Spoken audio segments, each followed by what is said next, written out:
الرجيم بسم الله الرحمن الرحيم ذلك جزاؤهم بأنهم كفروا بآياتنا وقالوا أئذا كنا عظاما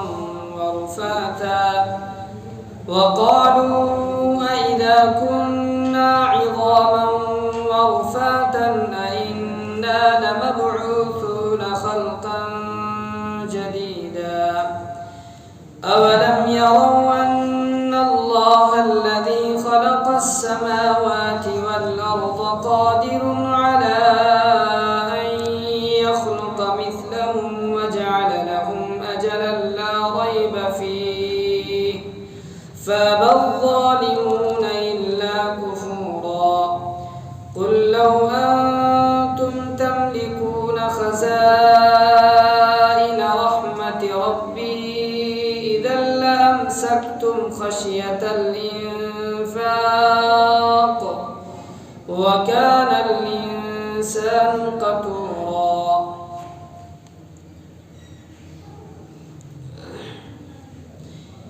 یہ ان کی سزا ہے کیونکہ انہوں نے ہماری آیتوں کا انکار کیا تھا اور یہ کہا تھا کہ کیا جب ہم مر کر ہڈیاں ہی ہڈیاں رہ جائیں گے اور چورا چورا ہو جائیں گے تو کیا پھر بھی ہمیں نئے سرے سے زندہ کر کے اٹھایا جائے گا؟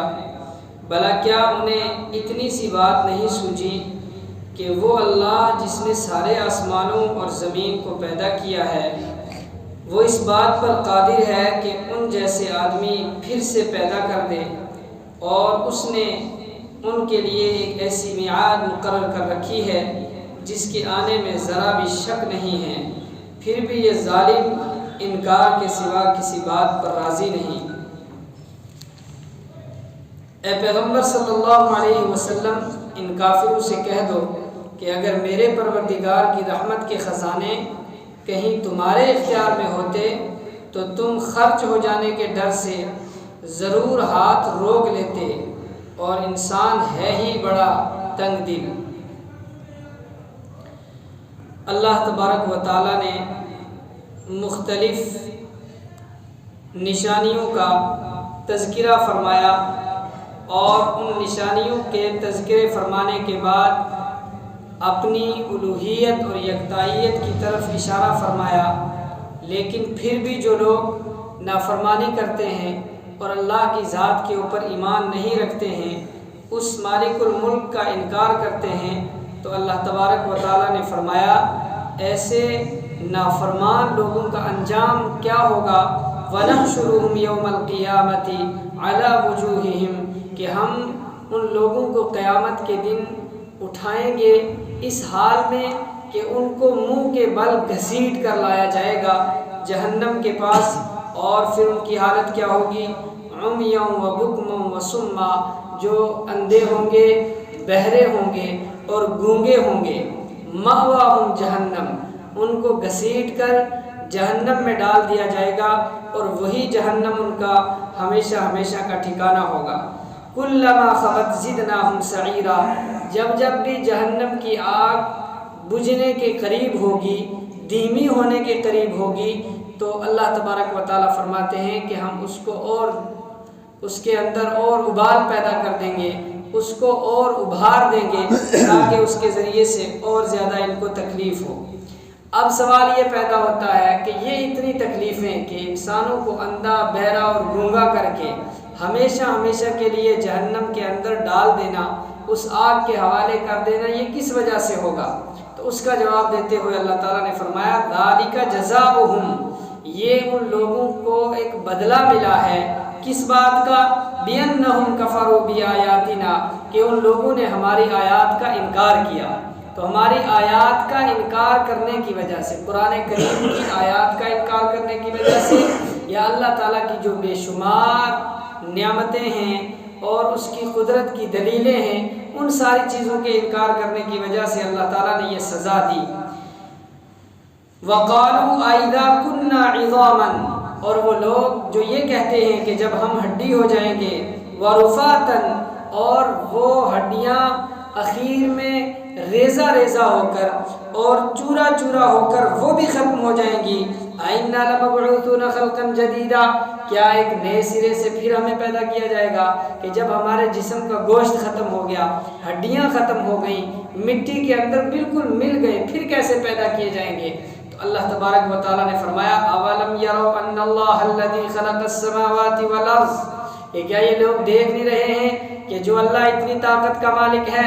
اتنا طاقتور ہے، جس نے آسمانوں کو پیدا کر لیا، جس نے زمینوں کو پیدا کر لیا، اتنے بڑے بڑے آسمان اور زمین جو اللہ ان آسمانوں اور زمینوں کو پیدا کر سکتا ہے، قادر علی ان یخلق مثلہم،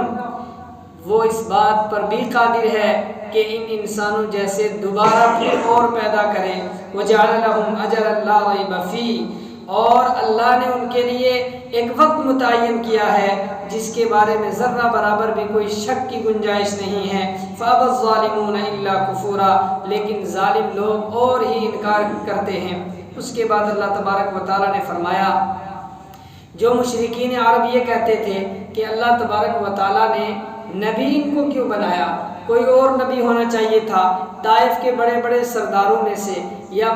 مکہ مکرمہ کے بڑے بڑے جو جاگیردار تھے ان میں سے کوئی نبی ہونا چاہیے تھا، اس یتیم کو نبوت کیسے مل گئی کہ جس کے گھر میں کھانے کے لیے کچھ نہیں ہے، اس کو امام الانبیاء اور خاتم النبیین والمرسلین اللہ نے کیسے بنا دیا؟ اللہ تبارک و تعالیٰ نے فرمایا قُلْ لَوْ أَنْتُمْ تَمْلِكُونَ خَزَائِنَ رَحْمَةِ رَبِّي،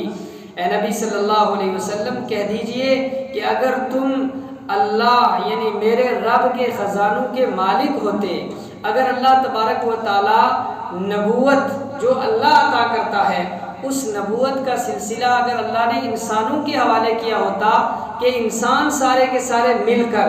مشورہ کر کے کسی آدمی کو نبی بنائیں گے، تو اللہ تبارک و تعالیٰ فرماتے ہیں کہ انسان اتنا کنجوس ہے، انسان اتنا بخیل ہے کہ جیسے مال میں بخل کرتا ہے کہ اگر میں خرچ کروں گا، میں زکوٰۃ دوں گا، میں صدقہ خیرات کروں گا تو میرا مال کم ہو جائے گا، تو یہ جیسے بخل کر کے مال کو روک کر رکھتا ہے، اگر اس طریقے سے اللہ اپنے خزانوں کا مالک بنا دیتا تو اللہ کے ان خزانوں کو بھی لوگ جو ہے لپیٹ کر رکھتے،